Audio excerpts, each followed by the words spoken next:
The sky did not begin to thunder. It screamed. Black clouds choke the heavens. Wind tears through ancient forests. Drums pound in the distance, low, primal, warning. The air thickens, heavy with heat, and something older than fear. Lightning splits the sky. And in that violent flash, he stands, tall, bare-chested, crowned in flame, eyes burning like twin suns swallowed by wrath. Shango, god of thunder, lord of lightning, judge of kings, destroyer of liars. But once, he was a man. Act 1. The man who dared.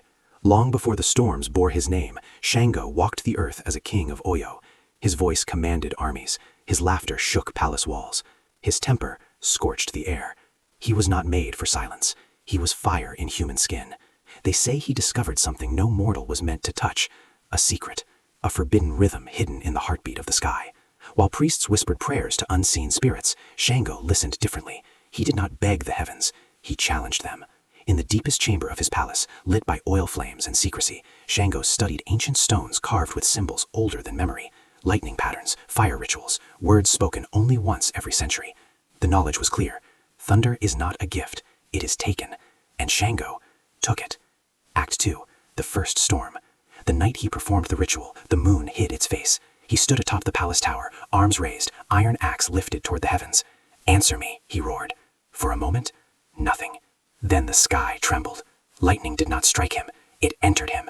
His scream became thunder itself. Fire wrapped around his body but did not consume him. His eyes burned white. Below, the people fell to their knees in terror. Their king had become something else, something divine, something dangerous. Shango descended from the tower not as a man, but as a storm wearing flesh. Act 3. Justice by fire. With power came worship, with worship came fear, and with fear came enemies. Shango's justice was absolute. Thieves vanished in pillars of smoke. Corrupt chiefs were found as ash scattered in courtyards. Liars felt the air grow hot around their tongues. He did not debate, he judged, and when Shango judged, the sky listened. But power this great demands balance. The elders warned him, you bend the heavens too often. He ignored them. Each lightning strike fed him, each storm strengthened him, each act of divine fury pushed him further from humanity. His wives watched the change in his eyes. The warmth turned to wildfire, the laughter turned to thunderclaps of rage, and somewhere deep within the storm, a crack began to form. Act 4. The betrayal. Power invites jealousy. Whispers slither through Oyo. They say he is no longer a man. They say he has stolen the breath of the gods. They say the sky will reclaim what was taken. One night, betrayal bloomed inside his own court. A trusted general, a friend, a brother in war.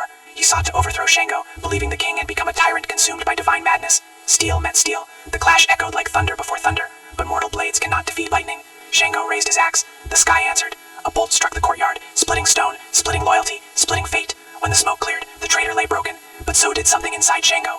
He looked at his hands, hands that once built kingdoms, now instruments of celestial destruction. He had become justice, but justice without mercy becomes ruin. Act 5. Ascension. The final storm came without warning. Clouds swallowed the sun for 3 days. Crops withered, rivers churned, animals fled. The people whispered in fear. The gods are angry, but the truth was darker. The heavens had come to collect their debt. Lightning rained down, not guided by Shango's will this time, but against him. He climbed the highest mountain, alone. No army, no wives, no throne, only the storm.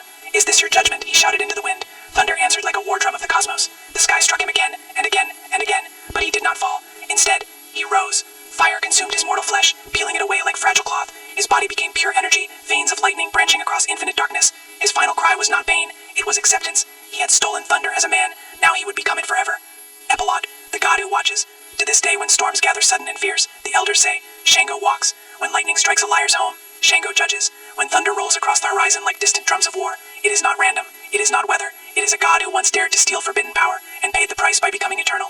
Look to the sky during the next storm. Listen carefully. Between the thunderclaps, you may hear his voice. Not angry, not wild, but watchful. Because Shango is not merely destruction. He is balance. He is passion forged into power. He is justice wrapped in flame.